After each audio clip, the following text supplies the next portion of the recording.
மக்களே, இந்த 1 hour episode இருக்கு பாத்தீங்களா? ஸோ இந்த 1 hour எபிசோட்ல போடுற விஷயங்களை பத்தி தான் வீக்கெண்டில் விஜய் சேதுபதி அவர்கள் வந்து அட்ரஸ் பண்ணுவார் அப்படின்னு நமக்கு எல்லாருக்கும் தெரியும். அதாவது வந்து கிட்டத்தட்ட 99.9% இந்த 1 hour எபிசோட்ல எதை டெலிகாஸ்ட் பண்றாங்களோ அதை பற்றி மட்டும்தான் விஜய் சேதுபதி வீக்கெண்டில் அட்ரஸ் பண்ணுவார்.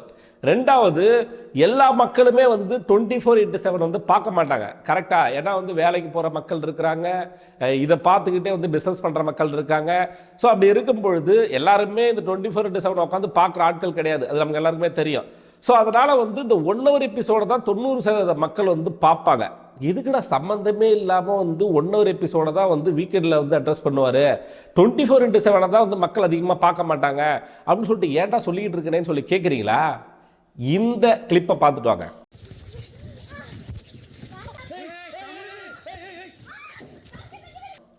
இந்த கிளிப்பு 1 hour எபிசோட்ல டெலிகாஸ்ட் ஆச்சா?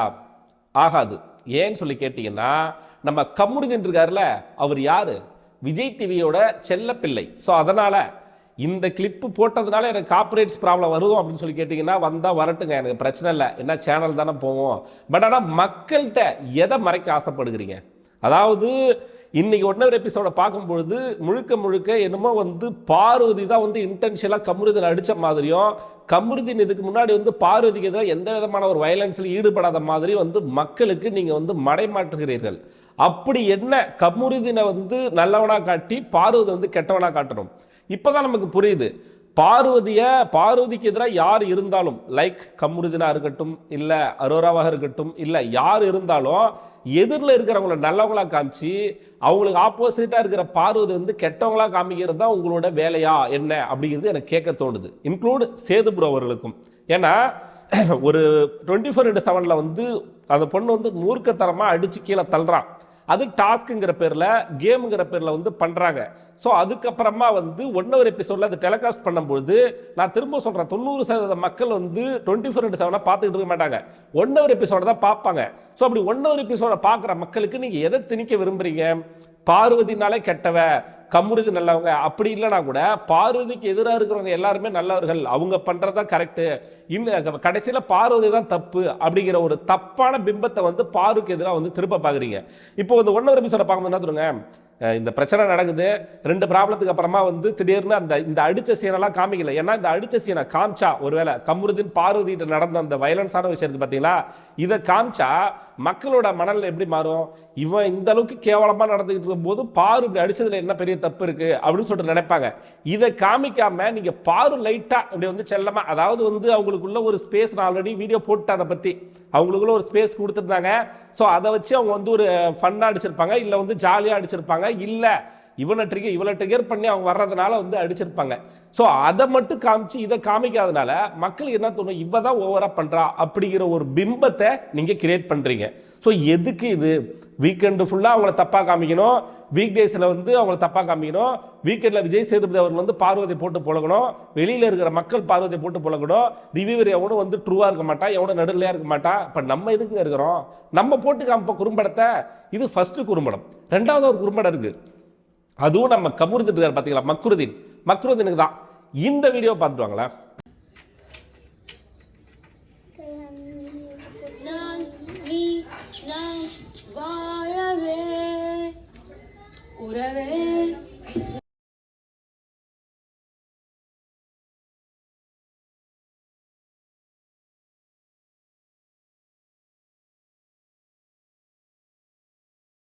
இந்த வீடியோவில் அவங்கவுங்க வந்து கஷ்டப்பட்டு வினோத்தெல்லாம் வந்து லிட்டரலாக வந்து ஃபர்ஸ்ட் எடுத்த உடனே வந்து கையை எடுத்துட்டாருன்னு சொல்லிட்டு நீங்கள் இறக்கி விட்டீங்க, ஒன்றுமே பண்ணல. சேம் லைக் கமருதீன் என்ன பண்ணாப்லையோ, இந்த கிளிப்பில் வந்து கமருதீன் கையை எப்படி எடுத்துருப்பாப்லையோ இதே மாதிரி தான் வினோத்தை எடுத்திருப்பாரு. வினோத்தோட கை அந்த இதில் தான் இருந்துச்சு, பட் ஆனால் விரலை மட்டும் அப்படி லைட்டாக அப்படி டச் ஆகி தான் இருந்துச்சு. அப்படி இருக்கும்போது வினோத்தை வெளியேற்றின நீங்கள், இதுக்கு முன்னாடி வந்து பார்வதியை வெளியேற்ற நீங்கள், எதுக்கு கமருதீனுக்கு மட்டும் இந்த ஸ்பெஷல் கோட்டா அப்படின்னு சொல்லிட்டு நான் கேட்குறேன். விஜய் டிவி ப்ராடக்ட்ங்கிறதுனாலயா? இல்லை சேது ப்ரோ வந்து கமருதீன் என்ன பண்ணாலும் சரி, என்ன வயலன்ஸ் பண்ணாலும் சரி, என்ன எல்லை மீறி போனாலும் சரி, அவனை எப்படியாச்சும் தூக்கிட்டு வந்து டாப் 5ல கொண்டு வந்து விடுங்க, அவன் ஜெயிக்கலாம் மாட்டான். ஏன்னா பார்த்துக்கிட்டு இருக்க மக்கள் வந்து முட்டாள் கிடையாது. ஒரு ஆள் வந்து கேம் புரியல, பேச தெரியல, என்ன நடக்குதுன்னு தெரியல, கேம்ல வந்து ஒழுங்கா ஆட தெரியல, இப்படி எந்த விதமான தகுதி இல்லாத ஒரு ஆளை தூக்கிட்டு போயிட்டு டாப் 5ல கொண்டு வரது ஒரு மிகப்பெரிய அசிங்கம். அப்படி டாப் 5ல மக்கள் கொண்டு வர மாட்டாங்க அப்படி தெரிஞ்சுக்கிட்டு இவங்க வந்து டிடிஎஃப் மூலமா, ஏன் அதை சொல்றேன்னா, அவன் தான் லீடிங்ல இருக்காங்க, இவனும் சபரி தான் லீடு. சபரி கூட நான் அக்செப்ட் பண்ணுவேன், சபரிலாம் அந்த அளவுக்கு வந்து சீட்டிங் கேம் இது வரைக்கும் எந்த இடத்துலயுமே ஆடல. பட் ஆனால் என் தலைவர் வந்து அங்க ஒரு சீட்டிங் கேம் ஆடுறான், இங்க வந்து ஒரு பொண்ணை வந்து கேம் லவ்ங்கிற பேர்ல யூஸ் பண்ணிக்கிட்டு அதுக்கப்புறம் வந்து அந்த பொண்ணையே வந்து மேன் ஹேண்ட்லிங் பண்ணி ஒண்ணுமே இல்லை. இன்னைக்கு டாஸ்க்ல வந்து நீங்க பாத்தீங்கன்னாலே தெரியும், ஃபர்ஸ்ட் இதுல வந்து ஒரு கேம் ஆடி இருப்பாங்க, அவங்கள்ட்ட கோல்டன் பால் வந்திருக்கும், கமருதனோட பால் எடுத்திருப்பாங்க 50%. ஏன்னா அவங்கள்ட்ட தான் அதிக பால் இருக்கு, அது அவங்கள்ட்ட அதிக பால் இருக்கு இல்லை அப்படிங்கிறத தவிர்த்து விட்டு அவங்களோட கேம் அது, யாரை வேணா அவங்க சூஸ் பண்ணலாம். ஃபைனலா வந்து அங்க யாரும் டம்மியா நிக்காம அவங்க கேம் ஆடுறாங்க. அதை எடுத்ததுக்கு ஒருத்தன் வந்து பிடிச்சி இழுத்து தள்ளுறான். அடுத்த 2வது ரவுண்ட்ல அதை காமிக்கல, கிளிப்பை காமிக்கல, பிடிச்சி இழுத்து தள்ளுறான். அடுத்த ரவுண்ட்ல வந்து போயிட்டு ட்ரிகர் பண்ணான் இப்படின்னு சொல்லிட்டு ட்ரிகர் பண்றான். அதுக்கு லைட்டா அப்படி தட்டி விட்ட உடனே இப்போ வந்து தப்பு பண்ணது வந்து விஜய் பார்வதி அப்படி எருமர் ஆயிடுச்சு. சோசியல் மீடியா ஃபுல்லா இப்படி பரப்புறாங்கன்னா விஜய் பார்வதி தான் ஃபர்ஸ்ட் அடிச்சாங்க, அதுக்கப்புறம் தான் கமருதீன் கோவப்பட்டாரு. இத்தனை நாளா கமருதீனை திட்டிட்டு இருந்த எல்லா நெகட்டிவ் பிஆரும் இப்போ வந்து கமருதீனை தூக்கி வச்சு கொண்டாடுறாங்க. பார்வதி தப்பு.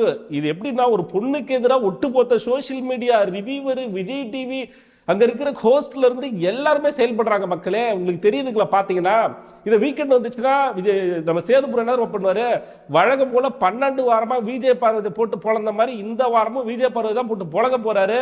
பார்த்துக்கிட்டு இருக்க மக்களாகிய நம்ம வந்து முட்டாளா இருப்போம், அப்படிதானங்க? ஸோ அதனால இந்த 2 வீடியோவுமே, இந்த 2 கிளிப்புமே வந்து 1 hour எபிசோட்ல டெலிகாஸ்ட் பண்ணல. அதனால இந்த வீடியோவை முடிஞ்ச அளவுக்கு ஹைப் பண்ணுங்க. நிறைய மக்களுக்கு 1 hour எபிசோடு மட்டும் பார்க்குற மக்களுக்கு இந்த வீடியோ போய் சென்றடையட்டும், அவங்களும் பார்க்கட்டும் உண்மை என்ன அப்படிங்கிறது வந்து அவங்களும் தெரிஞ்சுக்கிட்டோம் அப்படின்னு சொல்லிட்டு, இதே மாதிரி அடுத்த வீடியோவில் உங்களை சந்திக்கிறேன். முடிஞ்ச அளவுக்கு ஹைப் பண்ணுங்க, மறந்துடாதீங்க, ஷேர் பண்ணுங்க, ஹைப் பண்ணுங்க. இதே மாதிரி அடுத்த வீடியோ உங்களை சந்திக்கிறேன். அதுவரை உங்களிடம் விடைபெறுவது நான் ஏவி.